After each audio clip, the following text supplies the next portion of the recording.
ओम नमः शिवाय। सनातन धर्म यूट्यूब चैनल पर आप सभी का स्वागत है। भगवान शिव आप सभी की मनोकामना पूरी करें। भगवान शिव सनत कुमार से सावन मास के 8वें अध्याय की कथा सुना रहे हैं, उनका महत्व बता रहे हैं। भगवान शिव ने कहा, हे सनत कुमार, अब मैं आपसे पापों का नाश करने वाले बुध तथा बृहस्पति के व्रत को कहूँगा। भगवान शिव ने पहले रविवार का व्रत बताया, फिर सोमवार का और मंगलवार के व्रत का महत्व भी बताया। अब भगवान बुधवार और बृहस्पतिवार के व्रत का महत्व बता रहे हैं, जिसे श्रद्धा के साथ करके प्राणी उत्तम सिद्धि प्राप्त करता है। ब्रह्मा ने इंद्र को ब्राह्मण के राज्य सन पर अभिषिक्त किया। किसी काल में चंद्रमा ने श्री बृहस्पति की तारा नाम वाली पत्नी को देखा।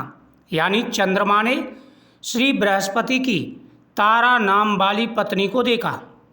जो बृहस्पति की पत्नी है उनका नाम है तारा।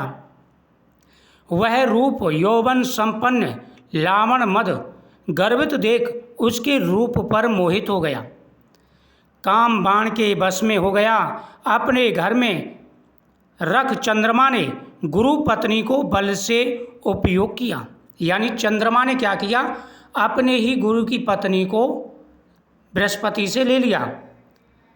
इस प्रकार बहुत काल बीत जाने पर उसके एक पुत्र हुआ। देवगुरु बृहस्पति की जो पत्नी थी तारा, चंद्रमा ने उसके साथ में भोग किया और फिर उसके एक पुत्र हुआ। वह विद्वान, रूपशाली, सर्व लक्षणों से युक्त बुध नाम से प्रसिद्ध हुआ। और बुध कौन है? चंद्रमा के पुत्र। बृहस्पति अपनी स्त्री को खोजते हुए चंद्रमा के घर में गए और जब बृहस्पति को पता चला तो वह अपनी पत्नी को खोजते हुए, कुछ समय तो वो चुप रहे।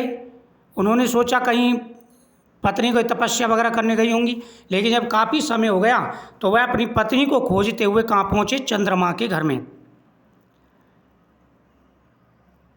चंद्रमा के घर में गए और चंद्रमा से कहा, तुम्हारे पास मेरी पत्नी है, उसे दे दूं।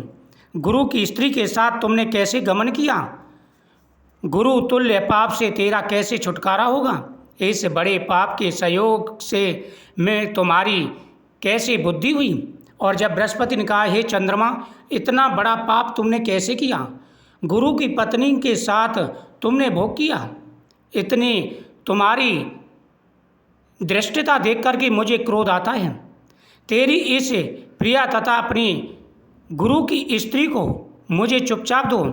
यदि ऐसा ना करोगे तो इंद्र सभा में तेरे इस पाप को कहूँगा। बृहस्पति के यो कहने पर भी कलंकित चंद्रमा ने गुरु पत्नी तारा को नहीं लौटाया।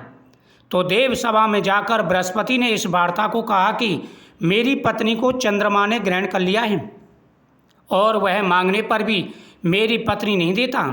हे इंद्र, आप देवराज हैं, आप मेरी पत्नी को चंद्रमा से दिला दो, अन्यथा चंद्रमा कृत पाप आपको होगा।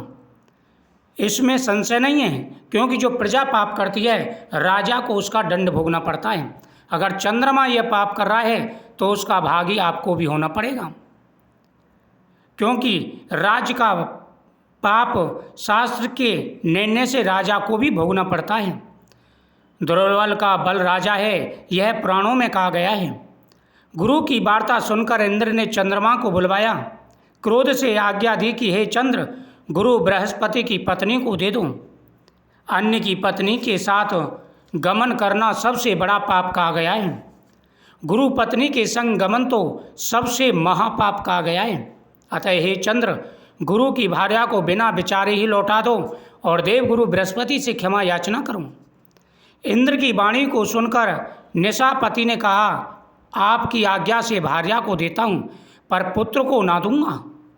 अब चंद्रमा ने कहा कि देवराज इंद्र, आप कहते हैं तो पत्नी को तो लौटा दूंगा, लेकिन मैं पुत्र को नहीं दूंगा। यह मेरे से उत्पन्न है, मेरे वैभव से संपन्न है। इस बात पर बृहस्पति ने कहा कि यह पुत्र मेरे से उत्पन्न है। इसमें देवता गण को संशय उत्पन्न हो गया है। देवताओं ने यह विचार किसके शरीर से पुत्र पैदा है, इस वार्ता को माता जानती है। उन्होंने कहा है कि इस बात को सिर्फ माता ही जानती है कि संतान किसकी है, पिता को नहीं पता होता है।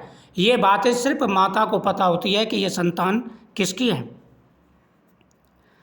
देवताओं ने बृहस्पति की पत्नी तारा से पूछा, किसके द्वारा गर्भ है? हे कल्याणी बताओ, सत्य कहना, तुम मिथ्या वाणी मत कहना। लज्जा से संपन्न तारा ने कहा, चंद्र का और बृहस्पति का खेत्रज पुत्र है। आप लोग जिसे सुयोग्य जाने उसे दें।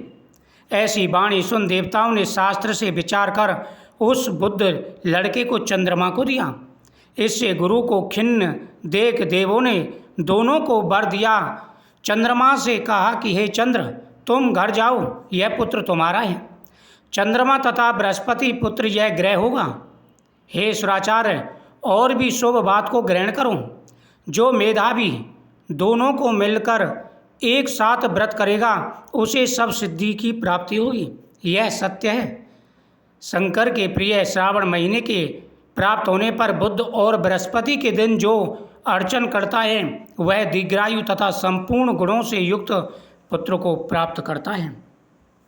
जो प्राणी खजाने में मूर्ति लिखकर यदि अर्चन करेगा तो उसके खजाने की वृद्धि होगी तथा उसका क्षय नहीं होगा। पाकशाला में लिखकर अर्चन करने से पाक वृद्धि होगी। देवनगर में लिखकर अर्चन करने से देव की दया होगी। शयन कक्ष में लिखकर अर्चन करने से स्त्री का वियोग कभी नहीं होगा। धान्य ग्रह में लिखकर अर्चन करने से धान्य की वृद्धि होगी। इस तरह तत्स्थान में उसका फल होता है। 7 साल व्रत करके उद्यापन करें, सोने की प्रतिमा का निर्माण विधि द्वारा अर्चन करें, 16 उपचार द्वारा विसर्जन कर होम करें, तिल घी तथा खीर प्रज्वलित अग्नि में दे, चिड़चिड़ा या पीतल की समिधा में होम का पूर्णहुति कर मामा तथा भांजे को अच्छा भोजन कराकर अन्य ब्राह्मणों को भोजन कराए और स्वयं भी भोजन करें। इस प्रकार 7 साल तक व्रत करने वाला व्रती सब इच्छाओं को प्राप्त कर लेता है। सनत कुमार ने शंकर से कहा कि हे प्रभु, हे भगवान, आपने जो मामा तथा भांजे को भोजन कराए ऐसा कहा है, इसके कारण को कहें। ईश्वर ने कहा, हे सनत कुमार, पहले समय में मामा और भांजे दोनों दरिद्र थे। वे दोनों भोजन के लिए घूमते हुए थक गए। किसी सुंदर नगर में वे दोनों धान्य मांगने के लिए गए। उस सुंदर नगर में श्रावण महीने में उसी व्रत को करते देखा, पर बुद्ध तथा गुरु का कहीं व्रत नहीं देखा। उस समय उन दोनों ने बहुत काल तक आपस में विचार किया। सब जगह सूर्य तथा अन्य वारों का व्रत देखने में कहीं नहीं आया। अतः हम दोनों बुद्ध तथा गुरु व्रत करें, क्योंकि किसी ने इस व्रत को नहीं किया। अतः यह अमोचिष्ट व्रत है, इसे सादर करें। पर व्रत विधान न जानने से फिर दोनों संशय में हो गए। तब उसी रात में उन दोनों को स्वप्न में विधि ज्ञात हुई। स्वप्न से विधि ज्ञात द्वारा व्रत को दोनों ने किया तथा बड़ी संपत्ति प्राप्त की। वह ऐश्वर्य दिन बढ़ता जाने लगा। इस प्रकार 7 साल तक व्रत कर वे पुत्र पौत्र आदि से संपन्न हो गए। प्रत्यक्ष हो बुद्ध तथा गुरु ने उन दोनों को वर दिया कि आप लोगों ने हमारे व्रत किया है, अतः आज से इस शुभ व्रत को जो करेगा वह निश्चित मामा तथा भांजे को भोजन कराएगा। इस प्रकार से बुद्ध और देवगुरु बृहस्पति ने वरदान दिया, तो इस व्रत में मामा भांजे को भोजन कराना चाहिए। तो बुद्ध और गुरु का यह व्रत बहुत ही चमत्कारी व्रत है। जो भी सच्चे मन से इस व्रत को करता है उनकी हर मनोकामना पूरी हो जाती है। ओम नमः शिवाय। इति श्री श्रावण मास का 8वां अध्याय संपूर्ण हुआ।